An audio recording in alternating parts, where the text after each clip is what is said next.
Фестываль «Сугалоссі» сабраў у аграгарадку Ананчыцы творчыя калектывы і народных майстроў з 6 раёнаў Мінскай вобласці. Атмасфера зранку была святочная. У парку развярнуліся гандлёвыя рады і творчыя выставы, майстар-класы і забаўляльныя лакацыі. Удзельнікі ў яскравых народных касцюмах былі заражаныя добрым настроем і жаданнем дзяліцца сваёй творчасцю. Гасцей свята сустракалі весела і шчыра. Мы прынимаем удзел упершыню у гэтым фестывалі і вельмі рады, што сюды приехали. Приехали с добрым настроем. Людей поглядеть, ну и себе показать. И настроем поделиться. Урачыстае адкрыццё фестывалю прайшло з удзелам ганаровых гасцей, сярод якіх начальнік аддзела культуры Салігорскага райвыканкама Таццяна Кірбай. Вітаючы удзельнікаў, яна падкрэсліла, што такія фестывалі, як «Сугалоссі», дапамагаюць захоўваць традыцыі фальклору і народнага мастацтва. Такое же «Сугалоссье» в очередной раз докажет, что народное искусство – это главная сила нашей культуры. Конкурсная праграма фестывалю была прысвечана тэме яблычнага спасу і традыцыям яго святкавання. Кожны калектыў прадставіў унікальныя творчыя нумары з песнямі, танцамі, тэатралізаванымі выступленнямі. Усе яны адлюстроўваюць самабытнасць той ці іншай мясцовасці, культурныя традыцыі, якія зберагалі і перадавалі ў спадчыну нашы продкі. Мы приехали на фестиваль с нашими фольклорными песнями, которые пели ранее наши матули, бабули. Мы не забываем их, и чтобы не забывали наши дети, внуки, усіх вучым. Адзін з яркіх удзельнікаў фестывалю – народны фальклорны калектыў Ананчыцкага сельскага дома культуры, самы старэйшы ў раёне. Дарэчы, адзначыў сваё 70-годдзе. Праз творчасць удзельнікі бережна захоўваюць традыцыі роднай зямлі і сваіх продкаў.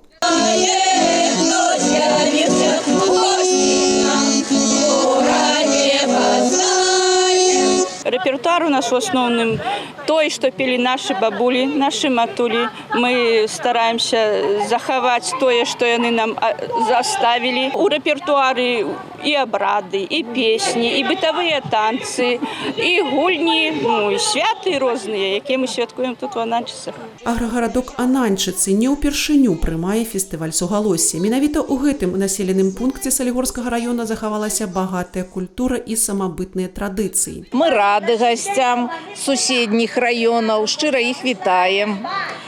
Хочу отзначить, что наши домы культуры славятся своими фольклорными коллективами. А фольклор – это золотая скарбница белорусской культуры. Я еще с детства помню ананчыцких спевачек. И ведаете, в этих песнях успоминается и матулины процедни колішние, и бабулины военные слезы с того лихолетия. С такой душою яны выконваюцца. И я жадаю усім поспехаў, усім удзельнікам Сугалосся. Сярод ганаровых гасцей свята беларускі фальклорыст і даследчык Мікалай Козенка. Ён узначаліў каманду журы фестывалю, уважліва сачыў за кожным выступленнем і даў высокую адзнаку мерапрыемству. Сугалоссі – это сёння унікальная з'ява. Бо калі браць у кантэксце рэспублікі, вялізныя праблемы, аўтэнтычныя гурты знікаюць. Просто знікаюць. А мы тут бачым жывы фальклор, мы бачым жывыя спевы, мы бачым жывую музыку, мы бачым народ, этнос, вельмі цікавы, глыбінны, скіраваны на сваю спадчыну. Гэта вельмі цудоўна. Конечно, гэты фестываль трэба падтрымліваць. Члены журы ў выступленнях ацэньвалі не толькі выкананне, але і унікальнасць кожнага нумара, подачу и шчырасць артыстаў. Сами песни народные, они могут повторяться, но сама подача, стиль подачи, помимо того профессионализма, да, профессионального искусства, это, конечно же, душа.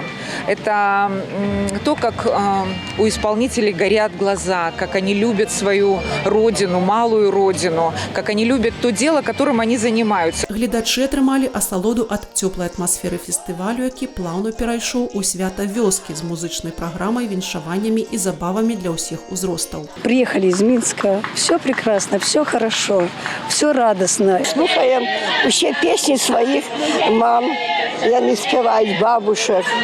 Ну, нравится, хорошая деревня. Люди дружные, спевают, танцуют, веселые.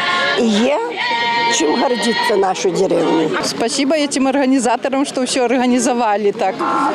Нашим вот эти все поприезжали. Ну, очень интересно. Фестываль «Сугалоссе» падарыў удзельнікам добры настрой, новыя знаёмствы і, канешне, узнагароды і падарункі. Салігорскі раён стаў лепшым у 4 намінацыях з 7. Удзельнікі паказалі высокае майстэрства і багаты культурны скарб нашага рэгіёна.